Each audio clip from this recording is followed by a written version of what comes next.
지금부터 행사를 시작하도록 하겠습니다. 인사드리겠습니다. 저는 365 안전센터의 안전기획팀장입니다.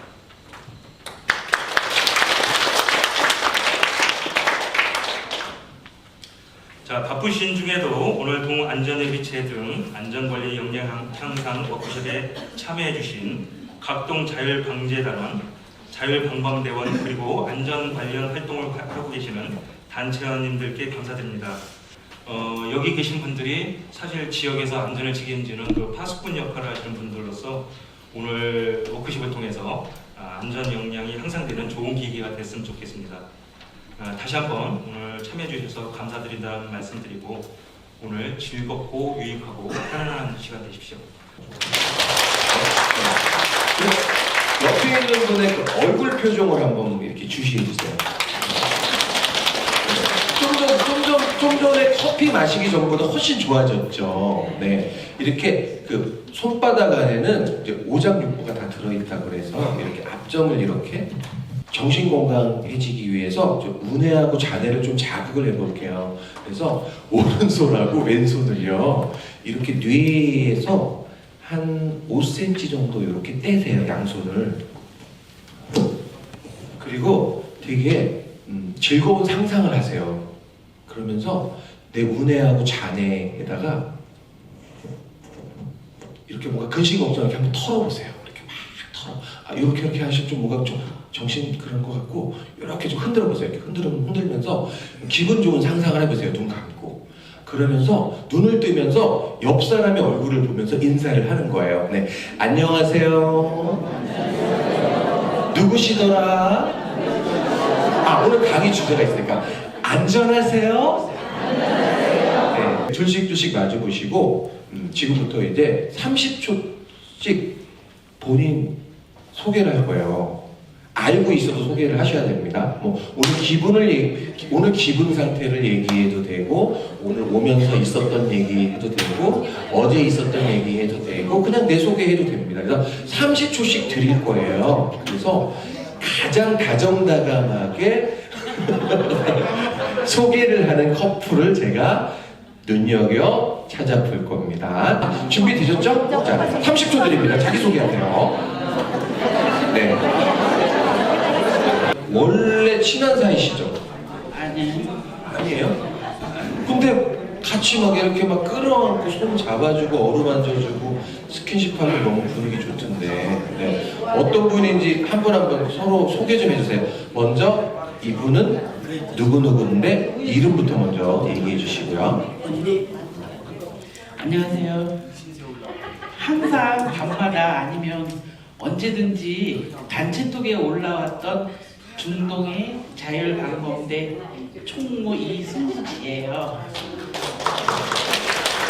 저는 그분이 이렇게 캐릭터에나 이렇게 얼굴이 안 나왔었는데 이승숙 씨는 기억하고 있었는데 무슨 인연인지 여기서 이렇게 만나게 됐네요. 그리고 하시는 일은 이제 보고 하신다고 그랬는데 중동 대장님을 굉장히 보필을 잘 하신 것 같아요. 단체톡에 올라왔을 때 굉장히 답을 잘 하시고 일찍 이렇게 일 처리를 하시는 거 보고 궁금했었는데 이곳에서 만나서 너무 반갑습니다.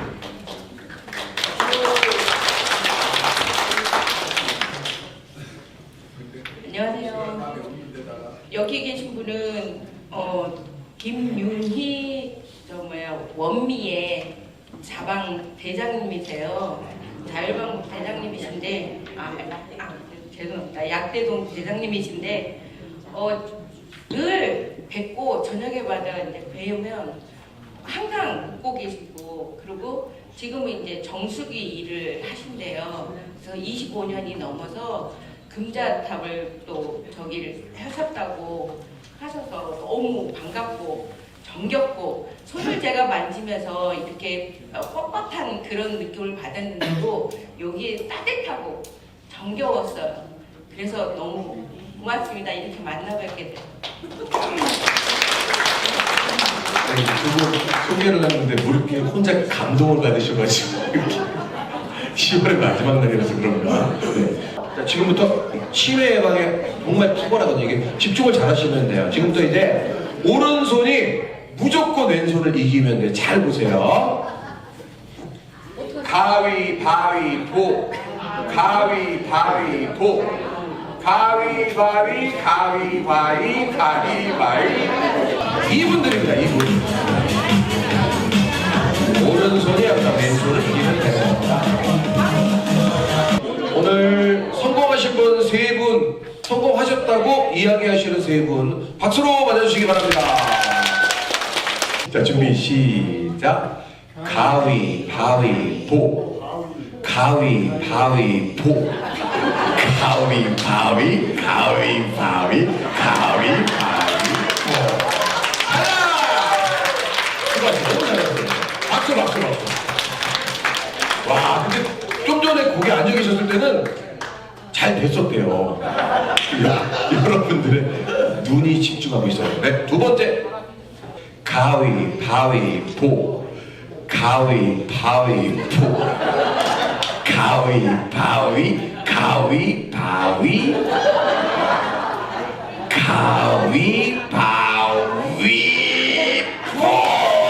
박수. 탈락. 자, 마지막 한 번 더 합시다. 와, 성공하실 것 같아요. 이쪽 가운데로. 가위바위보, 가위바위보, 가위바위, 가위바위, 가위바위보. 성공입니다. 좋아요.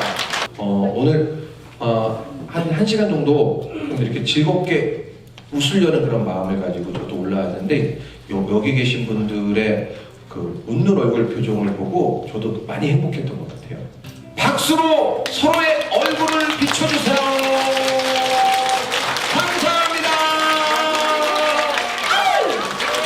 자, 이번 시간은 그 주제 강연 시간입니다. 그래서 안전협의체 기능과 위원이라는 역할이라는 그 주제로 강연이 있겠습니다.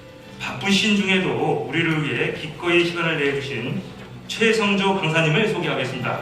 뜨거운 박수로 환영해 주십시오.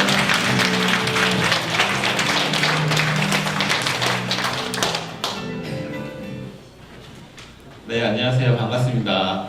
네, 그 이전에도 한번 제가 여기 찾아와서 그 자연재단 쪽 강의를 했는데 기억나시나요? 네.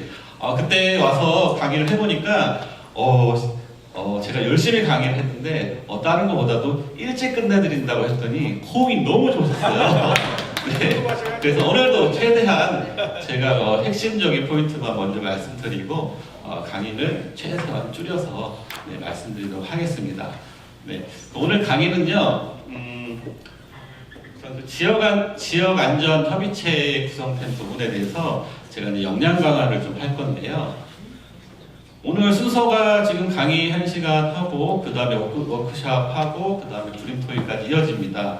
그래서 오늘 좀 지루할 수도 있는데 어떻게든 이 부분을 같이 저랑 같이 아무것도 없는 백지 상태라 생각하시고 하시면 좋을 것 같습니다. 저 또한 이 지역안전협의체라는 게 이제 처음으로 구성이 돼서 시범으로 우리 부천시가 지금 하고 있는 거잖아요.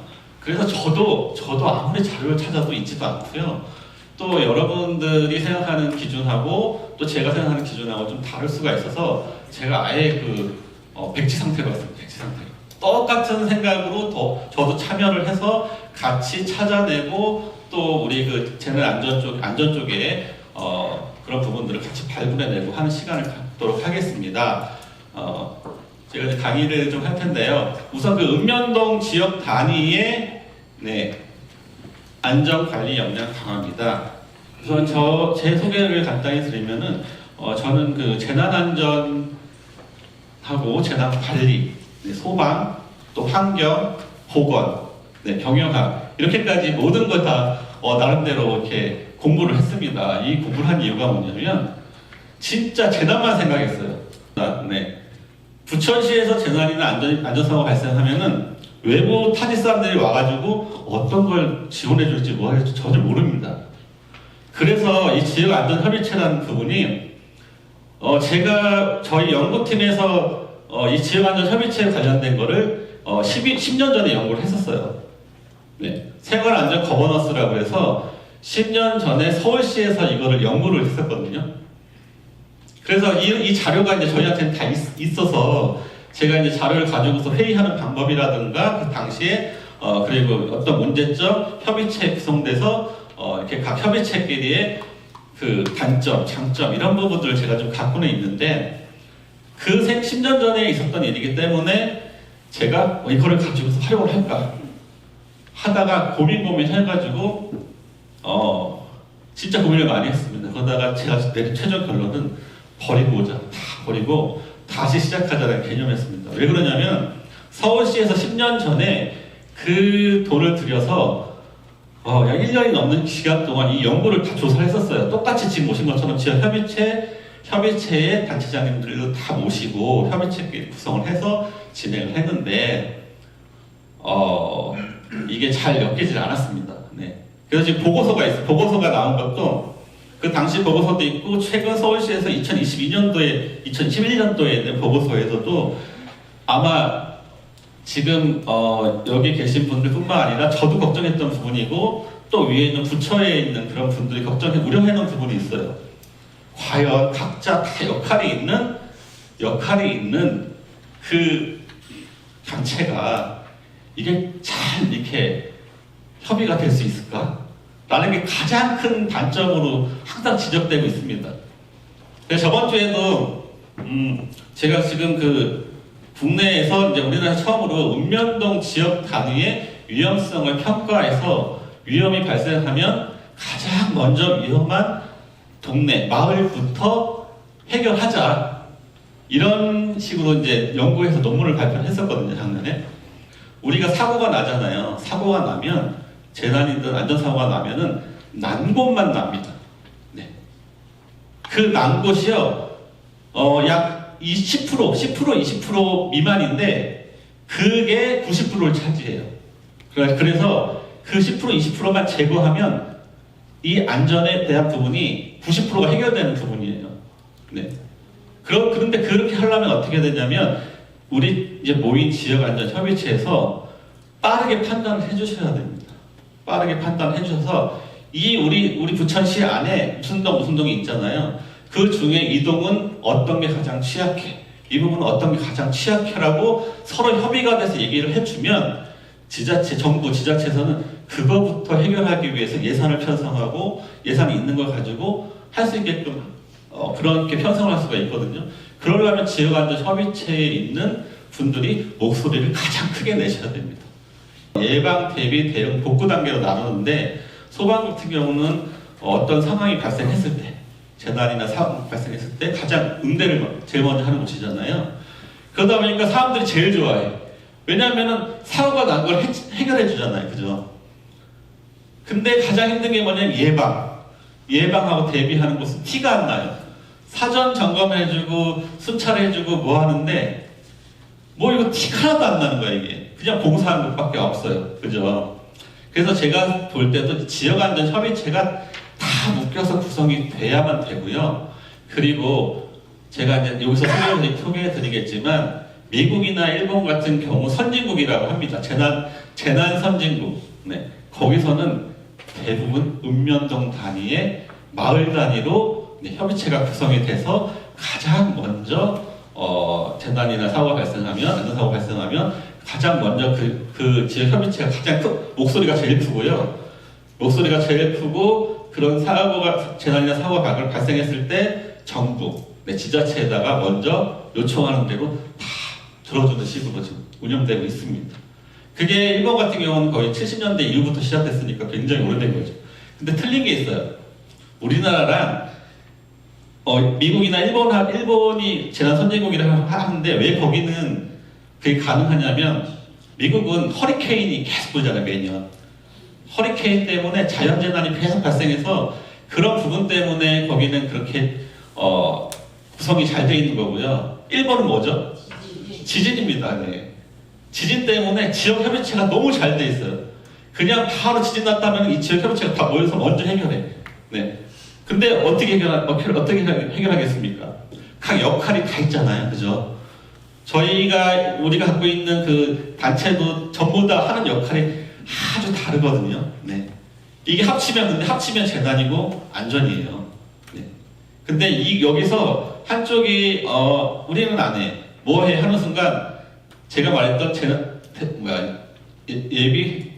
예방 대비 대응 복구 중에서 흐트러지면 이 모든 게 다 흐트러집니다. 그래서 저 생각에는 나중에 분명히 머지않아 우리도 일본, 미국을 따라갈 수밖에 없는 구조고 합쳐질 거라고 생각합니다. 그래서 여기 계신 분들,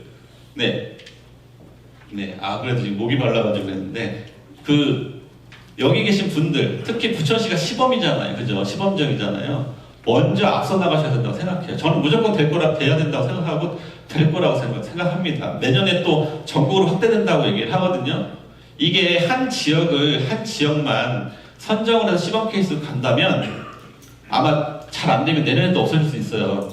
근데 이미 전국을 확대한다고 얘기를 했고 그리고 30개를 선정했습니다. 네.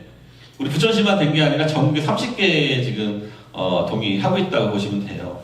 그 중에서 부천시가 지금 1등으로 앞서 나가고 있다고 저는 생각하고 있거든요. 네.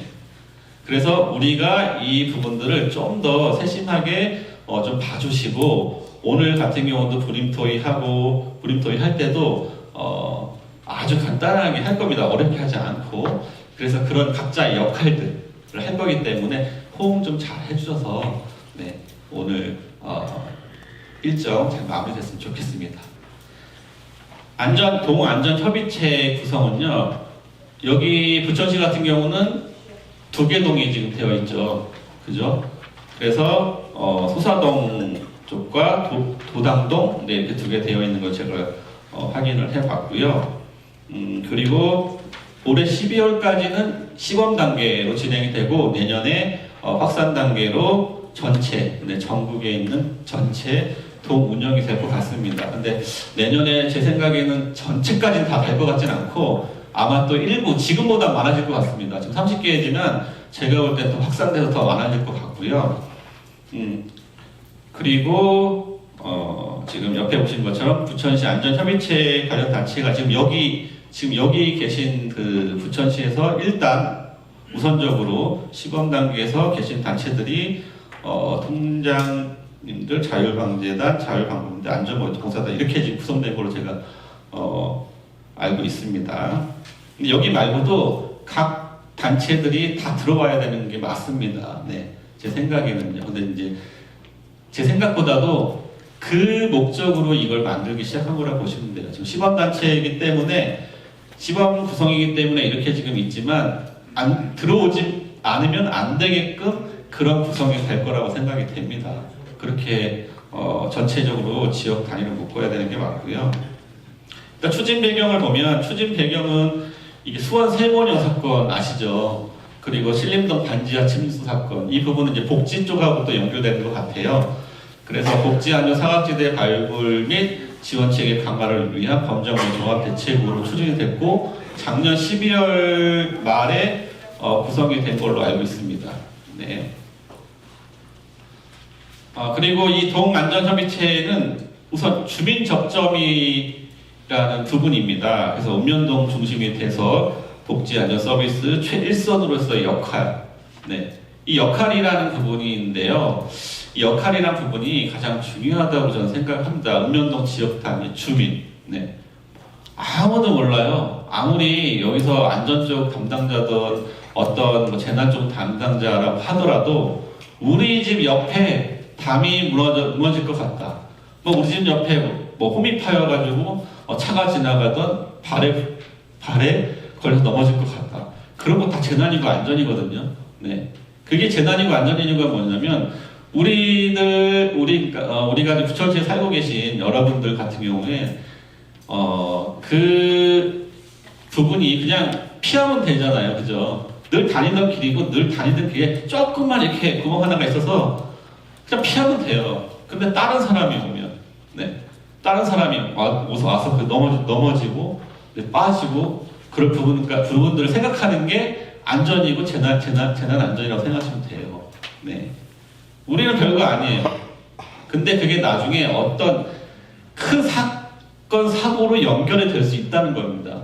그래서 그런 것들을 찾아내고 네, 예방하고 또 이런 걸 어떻게 예방할지 네, 방법도 발굴해내고 그런 역할들을 하시는 게 여기 지역안전협의체에서 할 역할들이고요. 네, 자부심 갖고 하셔도 됩니다. 네. 이게 어찌 보면 무슨 민원처럼 보일 수도 있어요. 네, 아주 사소한 것까지 이거 다 하냐 그러면 물론 뒤에 계신 이제 뭐 지자체에 계신 분들은 힘들어하시겠지만 이거부터 시작된다고 저는 생각이 듭니다. 네, 이런 게 쉽게 얘기하고 쉽게 풀어져야 재난 안전이라고 하는 부분이 하나씩 해결되거든요. 근데 이게 민원이라는 개념에서 계속 묶여버리면은 하기도 싫고, 네, 그다음부터 하고 싶지도 않고, 얘기하고 싶지도 않고, 이 정도쯤이야 하고 넘어갈 수도 있는 부분이라고 보면 돼요. 그래서 그런 부분을 여기 계신 지역안전협의체의 분들이 합심을 하셔서 얘기를 하면 다 들어주실 겁니다. 다. 네, 제 생각은 안 들어줄 수가 없어요. 지금 구조가 그렇게 가는 것 같고요. 네, 전국 동단위, 읍면동 단위의 안전협의체가 구성이 되면 이 역할이 굉장히 커질 겁니다. 왜냐하면 제가 생각할 때 이 모티브는 일본하고 미국을 따라가고 있는 거라고 보여져요. 네, 이게 10년 전부터 따라갔다가 다시 돌아왔다 지금 그러고 있거든요. 네, 이게 담당자가 바뀔 때마다 이거 일이 너무 많아. 이런 분도 있고 해봐야 티도 안 나고 욕만 먹을 것 같고 잘 되지도 않을 것 같고 이런 부정적인 생각이 굉장히 큽니다.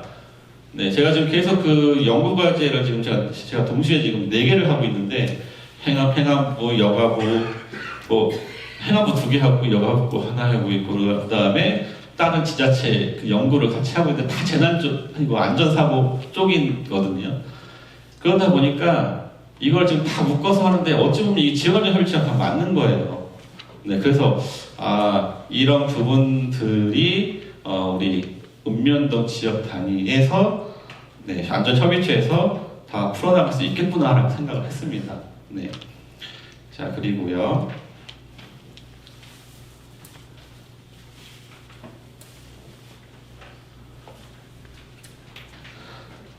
자, 동안전협의체 필요성을 또 말씀드리면 지금 현재 실태와 문제점을 말씀드릴게요.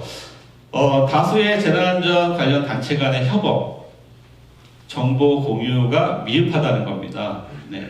안전단체들은 굉장히 많아요. 그리고 굉장히 봉사 열심히 하고 있고요. 네. 진짜 아까도 현 차장님하고도 식사하면서 얘기했지만 제가 진짜 박수 쳐드리고 싶습니다. 제가 박수 쳐드릴까요? 다 같이 한번 박수 칠까요, 저희? 진짜 너무너무 고생하시고요. 너무너무 자랑스럽습니다, 저는. 네. 저도 봉사활동을 좀 많이 하는 편이거든요. 많이 하는 편이고, 단체에도 속해서 지금 한 8년째도 하고 있고, 그래서 말씀드릴 수 있는 거고요. 굉장히 어려움도 많이 겪었습니다. 이제 하다가 그만둘까? 라는 생각도 하고, 막 새벽에요, 우리 그 지역에서 뭐가 문제가 발생했다고 막 메시지 오고 막 출동하라고 하는데, 이거 안 갈 수도 없고, 가자니 뭐하고. 요새 같은 경우는 어떤 식이냐면 새벽에 무슨 마을에, 저 같은 경우는 의용소방대 쪽을 오랫동안 했었는데, 새벽에 문자가 오면은 불났대요, 주변에서. 근데 안 갈 수가 없는 게 다 그 주변 동네의 형, 동생 사이고, 또 다 지인들이고 이러는데, 또 안 가면 너 왜 안 왔냐? 막 또 이런 얘기를 하니까 안 갈 수도 없는데, 빠질 수도 없는 거예요, 이게. 그래서 되게 힘들었는데, 시간이 지나고 나니까 자연스럽게 몸에 배더라고요, 이제. 배서 몸에 배니까, 봉사도 몸에 배니까, 이게 봉사라는 생각보다는 그냥 내 마을 내가 지키는데 누가 뭐라 그래 이런 식으로 이제 바뀌더라고요. 그 과정이 필요한 것 같습니다. 그 시간이라는 부분들이. 그래서 그런 부분들도 저희가 이제 그 다른 지역 가서 이제 강의도 하고 얘기를 하는데 그런 부분들이 제일 어려웠던 것 같아요. 네. 새벽에 이렇게 출동하는 거. 그나마 그쪽은 출동 수당도 주는데 안 주는 것도 있잖아요, 그죠? 네, 그거 다 해결하셔야 돼요. 여기서. 네, 여기서 얘기하셔서 해결하시고 똑같이 같은 봉사단체입니다. 그죠? 봉사단체예요. 다 그 정부 세금으로 해서 다 지원해주고 있고 출동비뿐만 아니라 우리 또 멋있게 제복 같은 거 있잖아요. 그죠? 제복. 그 동복도 주고 하복도 주고 다 주고 모자도 주고 뭐 배지도 주고 다 줍니다. 그죠? 그런 것도 다 전부 세금으로 하는 거예요. 따로 봉사단체에서 나온 거 아닙니다. 똑같이 하셔야죠. 왜냐하면 같은 봉사단체이기 때문에 가능합니다. 그 정보 공유가 미흡하고 단체 간의 협업이 지금 잘 안 되고 있다라는 문제점이고, 그리고 지금 그 각 단체별로 역할이 틀린데 주로 행안부나 그 부처에서 또 위에 있는 분들이 볼 때는 이 각 단체가 하는 역할이 주로 대응보다는 이제 재난이나 사고 발생한 다음에 그 이후에 어떤 복구를 하는 그런 쪽에 더 중점을 준다라고 생각하고 있는 것 같아요. 제가 보기엔 그렇지는 않거든요. 예방 수찰 다 하잖아요, 그죠? 다 역할이 틀립니다, 그죠? 그 역할을 다 묶어서 하나의 예방, 대비, 대응, 복구를 같이 유기적으로 움직일 수 있는 이 협의체가 돼야 된다고 저는 생각을 해요. 우리는 이거니까 이것만 한다는 게 아니라 평소에는 하세요. 평소에는 하시던 거 하시면 돼요. 평소에는 하시던 거 하시고 우리 지역, 우리 마을에 재난이나 안전사고 발생했어. 다 같이 뛰어야죠. 다 같이. 나는 내 역할은 이거니까 나는 안 해도 돼. 그게 아니라 다 같이 뛰자는 겁니다. 빨리 끝내자는 거죠. 빨리 끝내고 그래서 그 예전에는 복구라는 개념이 이제 특히 자연재난 같은 경우 있잖아요. 뭐 태풍이라든가 그다음에 홍수라든가 이런 게 오면은 막을 수는 없습니다. 네, 막을 수가 없어요. 그래서 개념이 바뀐 게 뭐냐면요. 예전엔 예방하겠다 이런 개념이면 지금은 피해를 최소화시키겠다는 개념으로 바뀌었어요. 네, 피해 저감이라고 합니다. 피해 저감시키는 걸 목적으로 하고 빠르게 피해가 발생한 걸 빠르게 해결하면 피해도 적어지고 그리고 복구도 빨라진다는 개념이에요. 그래서 협의체가 먼저 같이 움직이면 피해를 최소화시킬 수 있다는 겁니다. 그래서 협의체가 지금 만들어지는 개념이고요. 자, 그리고 주민 접점이 읍면동 단위에서 안전 상황을 선제적으로 주민이 내 마을은 내가 지킨다는 이게 컨셉이라고 보시면 돼요. 내 마을은 내가 지킨다. 그리고 요청하겠다 이거죠. 네. 따로따로가 아니라 같이 뭉쳐서 자, 우리가 이렇게 했으니 뭐 지원해달라고 할 수도 있고 아니면 복구해달라고 원래대로 복구해달라고 이렇게 요구할 수도 있고 그런 협의체가 구성이 되면 가능하다고 저는 보고 있습니다. 그래서 시너지 효과를 창출해낼 수 있다고 맨 밑에 나와 있고요. 보시는 것처럼 세상을 바꾸는 힘 3회 법칙이라고 합니다. 네, 이 부분들이 단체 속해 있는 단체 하나가 할 수 있는 역할은 있습니다. 분명히 그죠. 근데 우리 마을 전체, 우리 지역 전체를 할 수 있는 건 하나의 단체만 가지고는 되지는 않습니다. 3개 이상의 단체가 목소리를 내면 다른 단체들이 다 쫓아오게끔 되어 있는 그 법칙입니다. 심리학에서 나온 용어고요. 네, 심리학에서 맨 처음에 했던 부분인데 이게 지금 안전문화라고 해서 한 10년 전부터 이제 그 시민들을 상대로 안전문화 형성을 하기 위해서 저기 안전문화에 이제 소개가 많이 되고 있습니다. 지금은 이제 그 고등학생이 나와서 이렇게 했지만 성인들이 나와서 하는 부분은 또 있는데 그건 좀 너무 칙칙해서 제가 청소년이 나온 걸 했고요. 자, 상황을 바꾸는 힘의 3회 법칙이라고 하고요.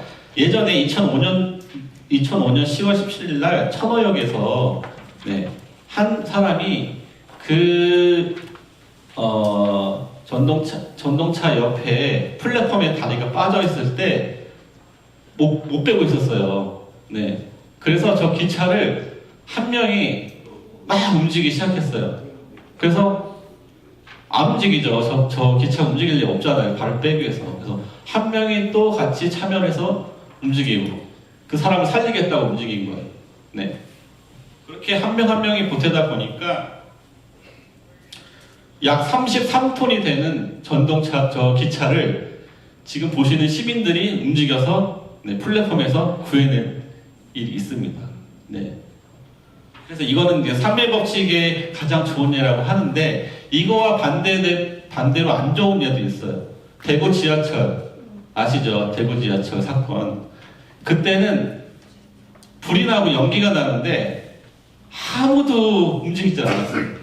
누구 한 명이 먼저 일어나서 우리 이거 탈출합시다. 또 문 여는 것도 지금은 이제 웬만큼 다 아시지만 그 전까지는 문 여는 방법도 몰랐거든요. 그래서 그런 것들을 모르고 연기 나도 아이고 괜찮겠지 하다가 결국은 대참사가 일어난 케이스거든요. 그래서 저 3회 법칙에 대한 부분이 굉장히 중요하고, 특히 여기 계신 지역 협의체에 계신 분들은 안전, 우리 마을 안전을 지키는 리더들입니다. 리더들. 네. 절대 안전이나 재난이 발생했을 때는요, 피하지 마시고 먼저 다가가야 되고요. 먼저 행동하시고 리더 역할을 하셔야 되는 게 중요합니다. 제가 재난 쪽을 오랫동안 그 공부를 하고 연구하면서 느꼈던 건 뭐냐면요, 잘난 척 하셔야 돼요. 재난이나 안전 쪽은 눈치 보지 마시고요, 내가 먼저 야 뭐 하자 소리 지르면서 하셔야 돼요. 다른 부분에서는 그게 꼴값 떤다 뭐 한다 이렇게 말들이 많은데, 재난하고 안전은요 무조건 내가 다 비켜 이렇게 소리 지르면서 하든가, 아니면 내가 먼저 나를 따르라 하면서 하실 줄 알아야 돼요. 근데 중요한 건 그냥 하면 안 되겠죠. 제대로 된 교육을 받으셔야 됩니다. 그죠? 네. 그래서 소방 같은 경우에서는 얘기를 하는 게 뭐냐면, 연기가 이제 발생하잖아요. 화재가 발생하면요, 화재로 불에 뒤에서 죽은 사람은 없어요. 거의 다 연기 마셔서 죽거든요. 연기를요 1초, 2초만 마셔도요 그냥 현기증 나면 쓰러집니다. 그래서 불에 타서 죽는 거거든요. 네. 그래서 그런 부분들, 불이 났을 때요, 이 본능이라는 하는 부분이 있는데, 누가 한 명이 나가잖아요. 다 그쪽으로 우르르 쫓아가는데 앞에 사람이 제대로 모르고 엉뚱한 데 가면 다 죽는 거고요. 앞에 리더가 제대로 그 탈출구를 내가 알고 있어. 나 여기 원래 살던 사람이야. 이 건물 내가 자주 오는 곳이야 하고 가면요 다 우르르 쫓아가요. 네. 그리고 또 회귀 본능이라고 해서 하다가 앞에 사람을 놓쳤어. 그럼 이게 가는 게 아니라 다시 내가 알던 길로 돌아갑니다. 그래서 죽는 거예요. 네. 회귀 본능이라고 얘기를 하거든요. 그래서 본능에 대한 부분을 이제 나중에 기회가 되면 다시 설명을 드리고, 자, 재난이라고 하는 부분이 이제 법에는 이렇게 국민생명, 신체, 재산과 국가에 피해를 주관할 수 있는 것이라고 되어 있고, 자연재난과 사회재난이라고 구분이 됩니다. 근데 우리가 주변에서 발생하는 거는요, 자연재난하고 사회재난하고 합쳐진 복합재난이라고 해서 복합적으로 재난이 발생하기 때문에 이제는 지역협의체 안에 속해 있는 단체도 하나의 분야임을 해서는 안 된다는 거예요. 네. 지역 자유방대장 같은 경우는 자연재난에 속해 있는 자연재해대책법에 의해서 만들어진 단체고요. 네. 소방 같은 경우는 소방법에 맨 처음에 의해서 만들어진 단체고요. 이런 식으로 각 단체별로 어느 법의 기준으로 해서 만들어진 단체들이거든요. 근데 어디는 자연재난, 어디는 사회재난, 분류가 되다 보니까 이게 요즘같이 복합재난으로 발생되는 일들이 대처하는 데도 한계가 있습니다. 그래서 무조건 재난을 합쳐서 다 같이 움직이자. 네, 이렇게 생각하시는 게 지금이 추구하는 방향이라고 보시면 돼요. 네. 자, 넘어가고. 이 부분은 이제 우리가 그 지속적 관리가 필요하다고 해서 아까 말씀드린 것처럼 계획하고 실행하고 검토하고 시정해야 되는 단계인데, 거기서 끝나는 게 아니라 계속 개선해서 하는 그런 방법입니다. 이건 좀 어렵게 보이니까 넘어가긴 하겠는데, 그냥 어떤 일이 주어지면 거기서 멈추지 말고 계속 뭔가 개선해 나가자는 겁니다. 협의체가 한번 구성이 돼서 그냥 여기서 회의하고 끝나는 게 아니라, 우리 이거 하자, 이거 개선하자. 그리고 개선해야죠. 그죠? 또 개선하자 해가지고 하는데, 제가 말씀드린 것처럼 뭐냐면, 동에서 가장 빨리 해결할 것부터 우리 동이 급해 그게 아니라 다 같이 묶었더니 이거 먼저 해결하면은 80%가 먼저 해결되는 거, 한 건이. 그거부터 해결하고 그 다음에 작은 거 해결을 해서 빨리 전체적으로 안전하게 가자라는 그런 구조의 개념입니다. 그리고 주요 기능으로 보면은 이 동안전협의체 주요 기능을 찾아봤더니 계절적 재난 대비를 사전 예찰하고, 또 밀집도 높은 행사 사전 점검하고, 또 반지하, 침수 피해 가구를 방문 관리하자, 또 지역 안전 문제 의제를 발굴해서 건의하고 수행하자라고 이렇게 4가지 테마로 기능이 되어 있더라고요. 안전협의체가. 그래서 이 부분을 중점적으로 주요 기능이라고 보시면 될 것 같고요. 그리고 그 예시를 보면은 뭐 재난안전 취약 지역, 네, 거기에 사전 예찰, 네, 이 협의체 안에 단체 중에서도 이 사전 예찰을 위주로 하시는 단체가 있을 겁니다. 근데 거기만 하는 게 아니라 다 같이 하자는 겁니다. 예전에는 기능 자체가 어느 단체가 하나만 했었어요, 그죠? 그러면은 다른 단체가 어떻게 했냐면은 저기서 저거 하는데 저기서 하는데 내가 굳이 뭐해? 그럼 우리는 다른 거 하자. 그게 아니라 여기도 하고 저기도 해야 더 확실하게 안전해진다는 겁니다. 네. 중첩이 돼도 상관이 없다는 거예요. 그래서 협의체가 모이면 서로 얘기할 수 있잖아요. 이렇게 같이 하는데 같이 우리는 이거 하고 있고 너네는 이거 하고 있는데 같이 했을 때 그러면 이번에 같이 나가서 이렇게 중점적으로 움직여서 뭐 하자. 이런 게 협의체라고 보시면 됩니다. 네. 그래서 그 상황 발생 시에 이 모든 그 협의체에 속해 있는 단체들이 신속하게 대처를 하는 게 이 안전협의체의 목적이고요. 그리고 그 안전협의체에서 주로 사용하는 그 회의 방법을 좀 소개하는 부분이 있길래 제가 좀 찾아봤습니다. 아주 오래전에 그 일본에서 한 산골마을에서 일본이 한 70년대부터 이 협의체 지역 안전협의체 동단위로 움직인다고 했잖아요. 일본 같은 경우는 타운초메라고 얘기해요. 타운초메. 일본말 초메로 같아요. 그래서 우리나라에서 쓰고 있는 동단위 있잖아요. 법정동, 행정도로 쓰고 있는 동단위. 그게 일본 강점기 때 이렇게 우리가 사용하게 된 그 용어거든요. 동이라는 말이. 네. 그래서 제가 그 연구를 해서 찾아봤어요. 다 뒤져보고 찾아봤더니 그게 동이라는 말이 일본에서 사용하던 말이고, 그래서 일본에서도 타운초메라는 말을 해서 동단위로 이렇게 움직이고 지역 협의체가 구성이 되어 있습니다. 사면회의라고 하는 부분이 일본에서 이 프로젝트 집단의 지도자가 고안한 기법인데 마을의 현실을 진단하고 문제점을 파악해서 지역 주민들이 스스로 생각하고 계획을 만들어 실천하는 방법, 네, 이걸 사면회의라고 합니다. 이건 나중에 저희가 사면회의 중에 오늘 일부 브리프 토의 때 일부만 할 거거든요. 역할에 대해서만. 그래서 그러한 부분들을 좀 설명을 드렸고요. 자, 그래서 우리가 해야 될 역할은 예방, 대비, 대응, 복구, 재난관리 4단계 중에서 이런 재난 위험을 사전에 제거하고 감소시키고 또 대비라고 하는 부분은 교육입니다. 교육에 초점을 맞추는 거거든요. 여러분들 교육에 대한 부분을 역량 강화 교육뿐만 아니라 안전 재난에 관련된 교육을 서로 받으시는 게 틀리실 거예요.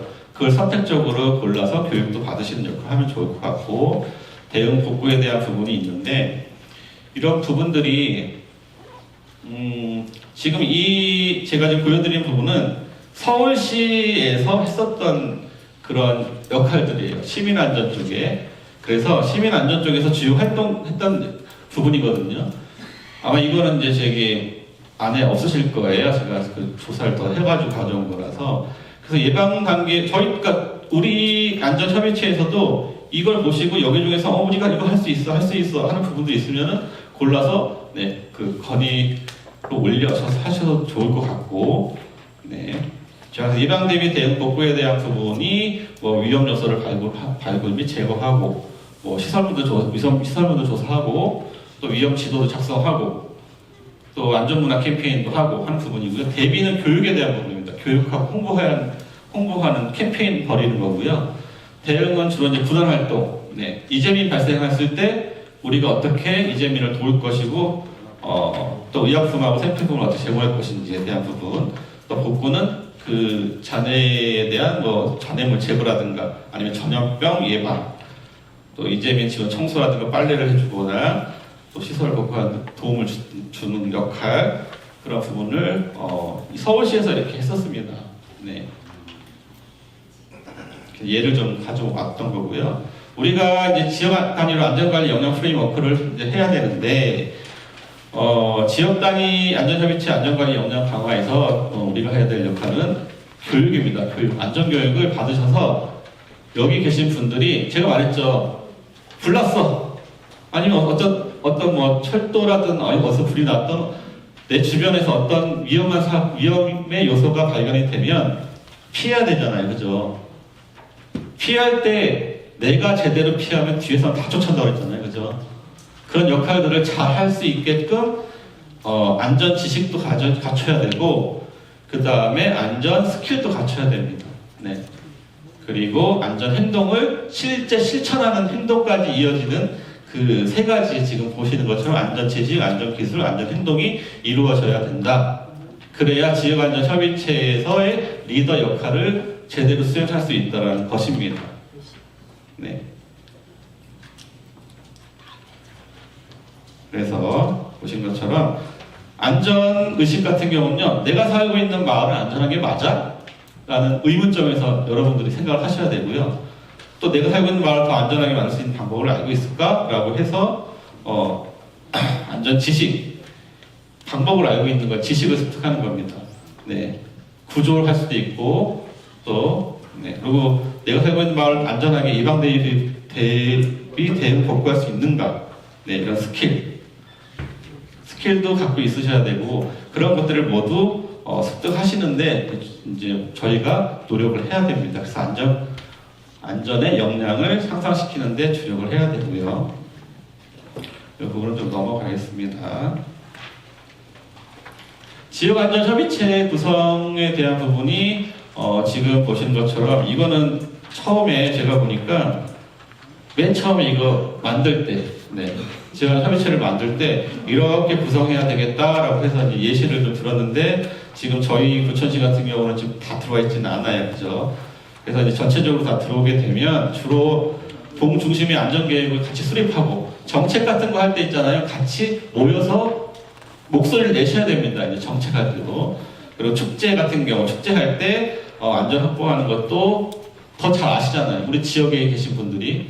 그래서 그런 부분들 그리고 계절적 동계나 비 올 때, 눈 올 때 그런 것도 대비를 미리 하고 또 그걸로 인해서 어떤 피해가 발생했을 때도 빠르게 대처할 수 있는 역할까지도 우리 협의체에서 좀 하셔야 되고요. 그 다음에 재난안전 취약계층을 찾아내야죠. 네. 나오지도 않고 숨어있는 분들이 많습니다. 다 드러내서 우리 지역에 전체적으로 안전할 수 있게끔 그런 역할도 하는 게 중요하고요. 자, 지역안전 활동 사례입니다. 예시를 들어서 지금 보신 것처럼 안전 모니터링 봉사단, 지역 자율방재단, 또 재난안전 네트워크라는 것도 있고 또 주민자치위원회, 자율방범대, 의용소방대, 분용회 이렇게 모두 다 모여야 된다는 얘기입니다. 네, 그래서 안전마을 만들기라는 타이틀 하에서 같이 안전한 마을이 될 수 있도록 하자는 게 지금 다른 지자체에서 이렇게 시행하고 있고요. 이것도 서울시에 있는 자료들을 좀 가져와 봤습니다. 그래서 웬만하면 안 보려고 했는데 보니까 이렇게 설립 근거가 있더라고요. 그래서 이렇게 가져왔고 자율방재단 자율방재단은 자연재해대책법에 의해서 만들어졌고 또 안전시민모임은 서울시니까 부천시도 만들어지겠죠.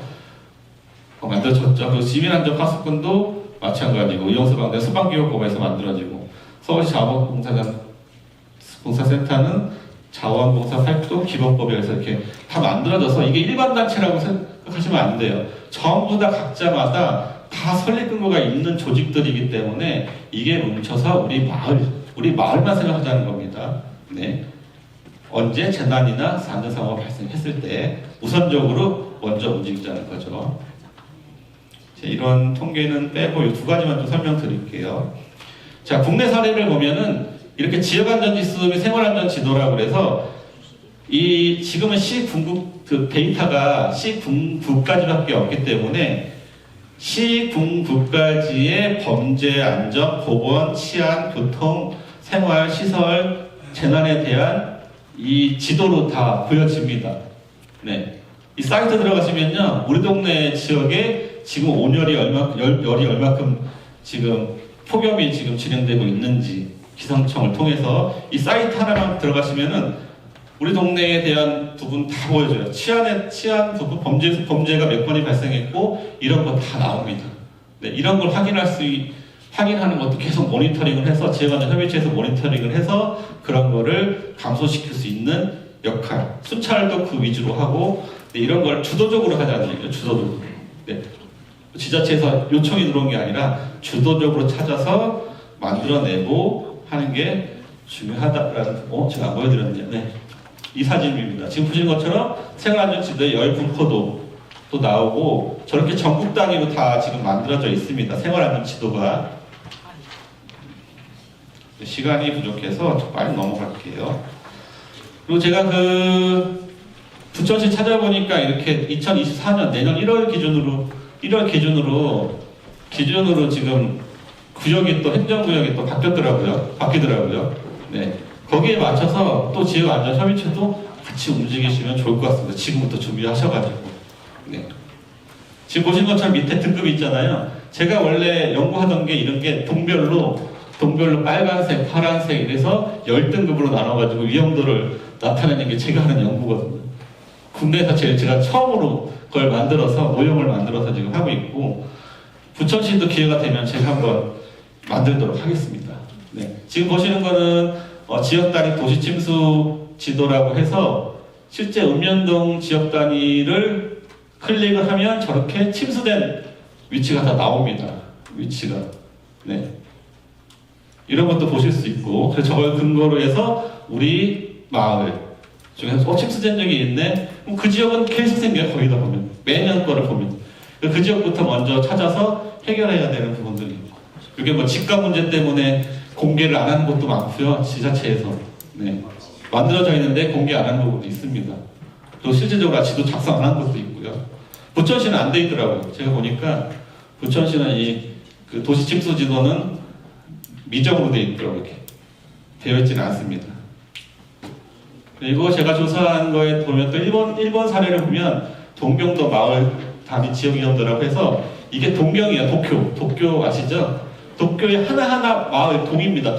동에 대한 게 빨간색, 노란색, 주황색 이렇게 위험도를 다 표시를 해서 저렇게 만들어지면 저걸 가지고서 네, 빠르게 지역안전협의체에서 움직여서 피해를 최소화시키는 작업을 하기 위해서 이렇게 지금 일본은 지금 70년대 이후부터 지금 저걸 하고 있거든요. 물론 지진에 대한 부분이 이제 주로지만 네, 이렇게 하고 있습니다. 네, 제가 그래서 이렇게 소개를 좀 했고요. 중요한 건 지역안전협의체는 반드시 전체 지역에 우리 지자체 안에 있는 안전단체가 다 모여서 함께 구성을 하고 같이 나가야 된다는 겁니다. 네, 오늘 강의는 이렇게 마치도록 하겠습니다. 감사합니다. 요즘에 그 재난이라든가 안전사고가 자주 발생해 우리 시민들이 위협을 느끼고 있는 게 현실입니다. 그 어느 때보다 안전에 대한 인식이 매우 중요시되고 있는 현 시점에 지역에서 안전활동을 하고 계시는 분들에 대한 생각과 궁금한 사항들을 패널분과 안전 전문가를 모시고 서로 공유하는 자리를 마련하고자 합니다. 지금부터는 김진 MC님의 주제로 안전 토크 콘서트를 진행하겠습니다. 네, 안녕하세요. 오늘도 안전 뒤에는 우리가 또 마음속에 예방과 그리고 관리 그리고 이런 시스템을 어떻게 잘 구축하고 점검하고 또 발전시켜 나가느냐, 사실 공유하는 게 상당히 중요할 것 같은데요. 안전에 관련된 불감증 그런 문제들을 오늘 좀 미리 예방하는 차원에서 저희가 준비를 하는 겁니다. 그래서 이 워크숍을 하고 있거든요. 먼저 그 주제인 안전관리 활동에 대해서 의견을 좀 들어볼 텐데, 교수님께서도 항상 아까 전에 강의를 하셨는데 사실 강의를 하시면서 딱 강조해야 될 것 세 가지가 있을 것 같은 그런 느낌이 들거든요. 오늘 아무래도 그 안전관리 역량에 대한 강화 교육이었기 때문에 저희가 필요한 건, 역량이 필요한 거는 우선 안전 의식을 갖는 게 굉장히 중요하고요. 네, 그리고 지식, 안전 지식, 습득하는 게 중요하고, 그 다음에 안전 스킬입니다. 네, 여러분들이 안전 교육을 통해서 스킬을 키우는 게 중요하고, 그걸 어떻게 안전 행동까지 이어지느냐. 네, 제가 이렇게 말씀드리고 싶습니다. 네. 아주 아까 전에 그 세 명이 모여야지만 그런 안전한 그런 부분들을 좀 알릴 수 있다는 것처럼 세 가지를 정확하게 저희가 쏙쏙 들어오게 설명을 해주신 것 같습니다. 먼저 우리 김태용 방재단장님께서 안전협의체가 어떤 역할을 하고 있는지, 또 어떤 역할을 또 하나 더 덧붙이자면 어떤 역할을 했으면 하는지 이런 생각들, 마인드가 있으실 것 같아요. 그런 거에 대해서 좀 저희가 같이 공유할 수 있게 좀 부탁드리겠습니다. 자율 방재단이나 방범대들은 정말 어려운 봉사활동을 하고 있습니다. 금년만 해도 정말 폭염이 심했었죠. 비도 많이 왔었죠. 그 와중에도 월의 주머니 수천 개 그 폭염 속에서도 만들고 또 비를 맞으면서 그 물막은 놓아시고 또 자율방범대 같은 경우에는 야간 순찰 아니라고 자기네들도 사각지대 있어요.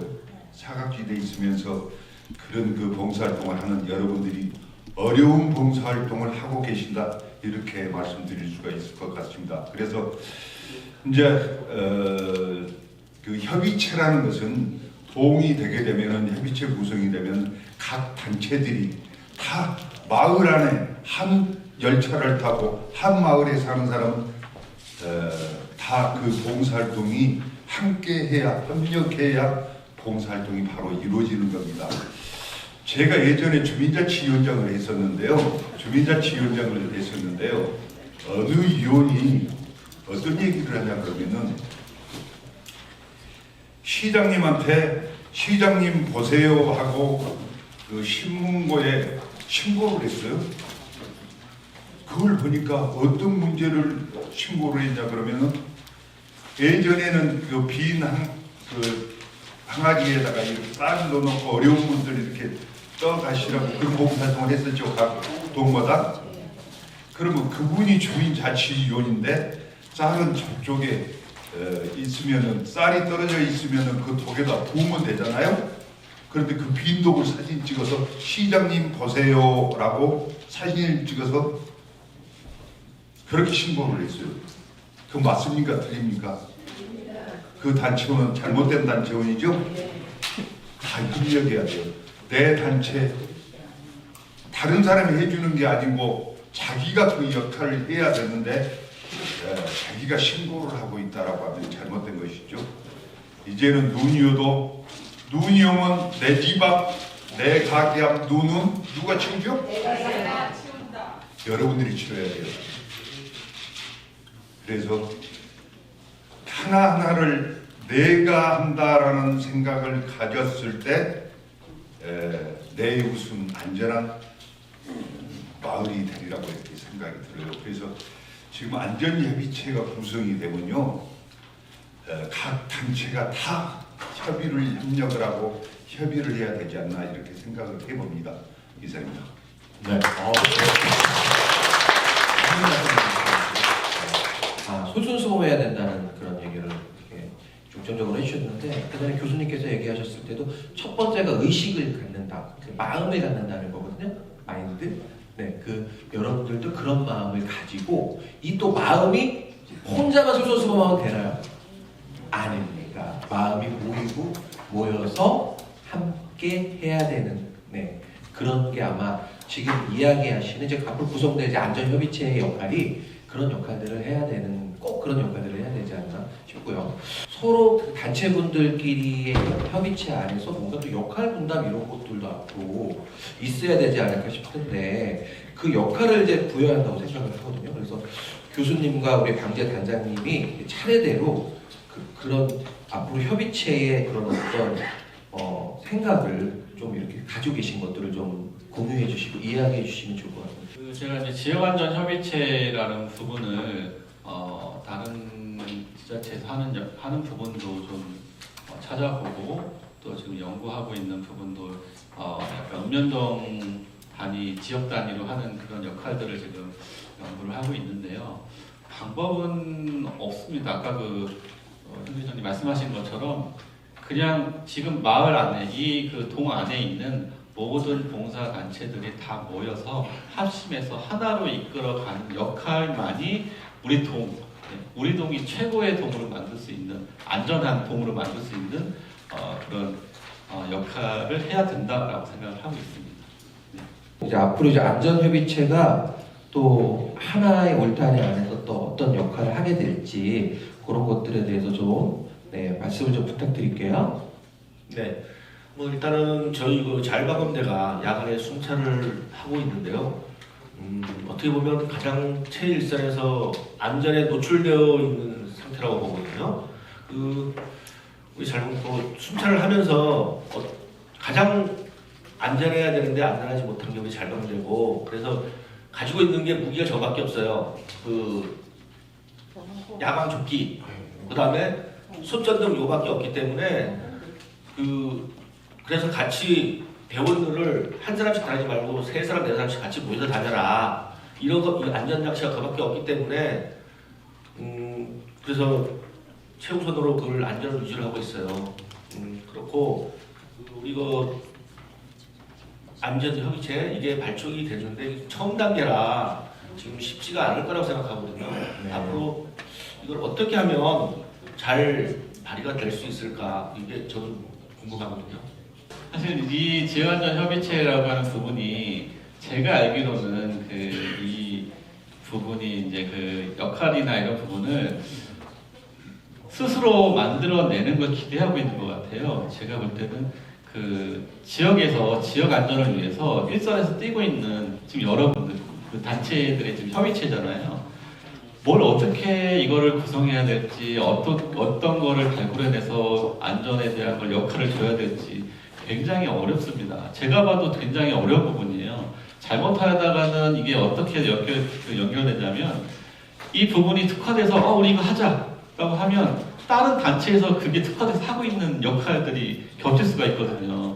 네, 그래서 이 부분들을 지금 뭐 협의체도 구성이 되고 또 단장님도 구성되고 이렇게 구성이 됐는데 그런 역할들도 이렇게 번갈아 가면서 수행할 수 있는 그런 부분도 좀 필요할 것 같고요. 네, 이게 아무래도 각 단체별로 굉장히 특화된 역할이지만 딱 하나, 안전에 대한, 재난과 안전에 대한 부분만큼은 공통돼야 된다.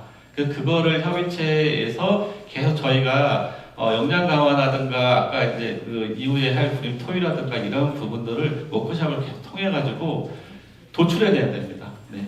그리고 저기 이 사업 공모를 하셨던 그 곳에서 또 원하는 부분들이 저희가 찾아내고 발굴해내고 그리고 안전 마을 또 이 동협의체에서 하는 역할을 스스로 한번 만들어내라라고 저는 그렇게 판단하고 있습니다.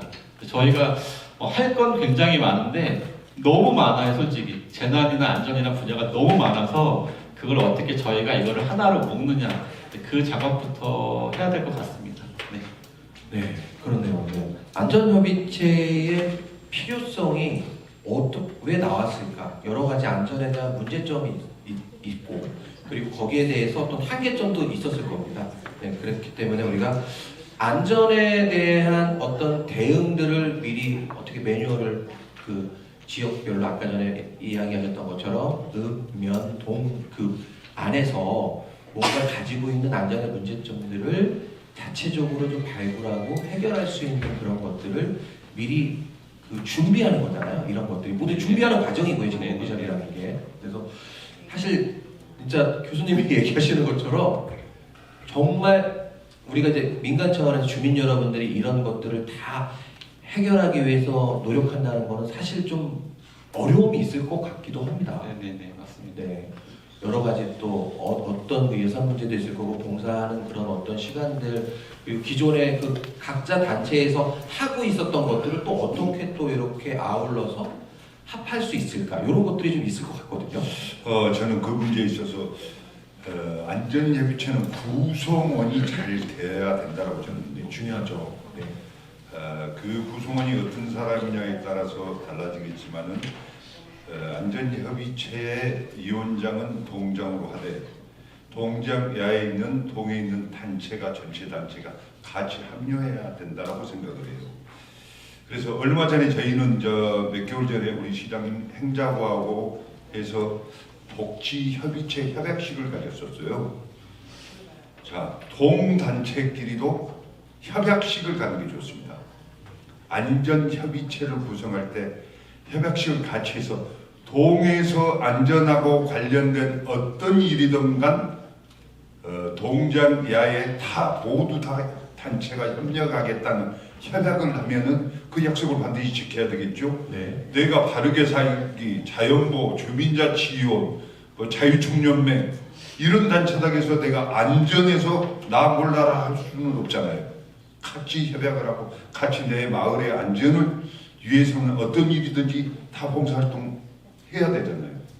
그건 바로 마을 주민을 위한 안전. 저는 그렇게 생각을 하고요. 구성원들이 이제 여기 계신 여러분들도 안전예비체 구성원이 돼야 되겠지만은 또 그 단체장들도 함께 구성원이 돼서 같이 협력했을 때 안전예비체가 더욱더 발전된 모습이 되지 않을까, 또 주민이 더 안전하지 않을까 그런 생각을 해봅니다. 네. 어떤 좀 활동을 하기 위해서 제도적으로 이렇게 강력하게 묶어버리는 것도 괜찮을 것 같다. 뭐 이런 이야기를 해주신 것 같아요. 네. 필요할 것 같긴 한데. 왜냐면요, 또 내가 주민자치로는 이 얘기를 한 번 더 하겠습니다. 저희가 방제 당원이다 보니까 눈 치는 사람 이렇게 소문이 났나 봐요. 상당히 기분이 좋지 않아요. 저희도 봉사입니다. 어떤 페이를 받고 활동하는 거 아니잖아요. 여러분도 다 마찬가지죠? 전화가 와서 우리 염화칼슘이랑 갖다 줘. 왜 방제단은 눈 안 치고 가만히 있어? 어떤 봉사단체 단체원이 그런 얘기를 하면 잘못된 거죠? 그렇죠. 예. 그래서 함께 구성원을 만들자는 얘기예요. 그럼 그런 얘기 하지 않을 거 아닙니까? 그래서 함께 그런 분들이 구성하자는 얘기. 방재단의 또 그런 애로사 그런 것들이 또 있었다는 거를 또 뭐 다 알고 계셨겠지만 앞으로 또 그런 거를 또 위원회에서 같이 공유하고 또 서로 먼저 이제 솔선수범해가지고 또 이렇게 활동을 하시면 더 좋을 것 같다는 생각이 들고요. 지금 오늘 객석에서 있으신 분들 저쪽에 5번 테이블이거든요. 저희 자율방재단은 2009년도 자연재난법에 시작해서 2009년 창립이 돼서 지금까지 시방 3년 정도 지금 활동을 하고 있고, 저는 2011년부터 10여 년 정도 활동하고 있습니다. 그전에는 방재단 하면 눈 치는 사람들, 여름에 비 오면 물 틀어 다니는 사람들, 그렇게만 인식하고 계시거든요. 제가 단적으로 작년에 비가 많이 왔지 않습니까? 그러면 솔선수범해서 우리 주민들이 같이 침수가 되면 같이 물도 꺼내고 눈 좀 쓸어주고 하셔야 되는데, 방재단만 이제 활동을 방재단들은 왜 방재단에서 왜 우리 집 것도 퍼주지 다른 집은 왜 안 먼저 퍼냐 이런 식으로 항의도 많이 받고, 또 저희가 재난재해에 대해서 조금 알아야 될 게 있습니다. 재난은 포괄적인 개념으로 자연재난, 인위적인 재난, 이게 두 개 말씀을 하지만은 재해가 뭡니까? 사람들 분명히 이 자리에 계실 겁니다. 재해는 방금 말씀드린 대로 자연적인 재난, 태풍, 지진, 산불, 수해, 재난은 강국이 포괄적으로 합쳐진 그걸 재난이라고 저는 알고 있고 공부를 해왔고 교육을 받았습니다. 일단 저희가 이런 안전관리에 영향을 높이고 좋지만 재난이 무엇인지 실질적으로 몸으로 겪어보고 또 그 현장에서 느껴봐야만 알 수 있는 거거든요. 지금 워크숍 8시간 해도 1시간 그 교육 제대로 하는 거 못할 것 같습니다. 저희가 이제 단장님 모시고 워크숍이라든지 현장에 가서 재난 현장에 가서 재난 현장을 같이 주민들께서 봉사하고 10여 년 몸으로 이렇게 느끼다 보니까 스스로가 재난이나 당연히 먼저 움직여야겠다는 머리보다 몸이 먼저 앞서고 있습니다. 그래서 그런 걸 먼저 우리가 습득하고 교육하고 또 현장에 가서 직접 느껴볼 수 있는 그런 기회를 자주 만들어야 된다고 생각합니다. 이상입니다. 박수. 정보를 드리면 아까 전에 교수님도 이제 일단은 인식이 중요하고 그 다음에 교육, 그 다음에 스킬이라고 얘기해 주셨는데 지금 그 교육하고 스킬 가운데 계신 것 같아요. 먼저 이제 발 벗고 뛰어나서가지고 먼저 그 현장에서 그런 것들을 이제 자꾸 습득하면서 이제 스킬을 갖게 되는 거죠. 네. 여기 제가 이 동궁에 와보니까 단체가 굉장히 많더라고요.